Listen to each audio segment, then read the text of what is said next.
আজ বানাবো গন্ধরাজ ছানার পাতুরি। খেতে কিন্তু দুর্দান্ত হয়, অবশ্যই ট্রাই করবেন। প্রথমেই দুধ কাটিয়ে ছানা তৈরি করে নিতে হবে। এখানে আমি 1.5 লিটার ফুল ক্রিম দুধ নিয়েছি, আর পাতিলেবুর রস দিয়ে দুধটা কাটিয়ে ছানা তৈরি করছি। আপনারা ভিনিগার দিয়েও ছানা কাটিয়ে নিতে পারেন। ছানাটা ছেঁকে নিয়ে ভালো করে একবার পরিষ্কার জল দিয়ে ধুয়ে তারপর জল ঝরিয়ে নিতে হবে। আধ ঘন্টার জন্য কোনো উঁচু জায়গায় ঝুলিয়ে রাখতে পারেন, তাতে ছানার জলটা ভালোভাবে ঝরে যাবে। এরপর 1 টেবিল চামচ করে কালো সর্ষে, সাদা সর্ষে, পোস্ত, স্বাদ অনুযায়ী কাঁচা লঙ্কা, 1 মুঠো মতো নারকেল কুচি, পরিমাণ মতো জল আর হাফ টিস্পুন মতো নুন দিয়ে মিহি করে বেটে নিয়েছি। যেহেতু পাতুরি বানাবো তাই কলাপাতাগুলো সেঁকে নিয়েছি। এবার জল ঝরিয়ে নেওয়া ছানা, 1 চামচ ময়দা, তার সঙ্গে একটু লেমন জেস্ট মানে গন্ধরাজ লেবুর খোসা একটু গ্রেট করে দিয়েছি।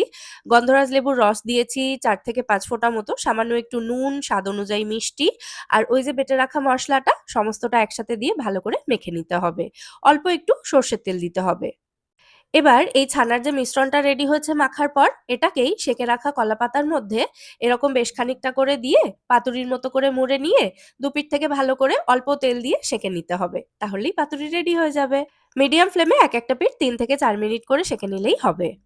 এই গন্ধরাজ ছানার পাতুরির রেসিপিটা যদি ভালো লেগে থাকে, like, share, follow and subscribe করতে একদম ভুলবেন না। সবাই খুব ভালো থাকবেন। আজকের মতো এখানেই টাটা।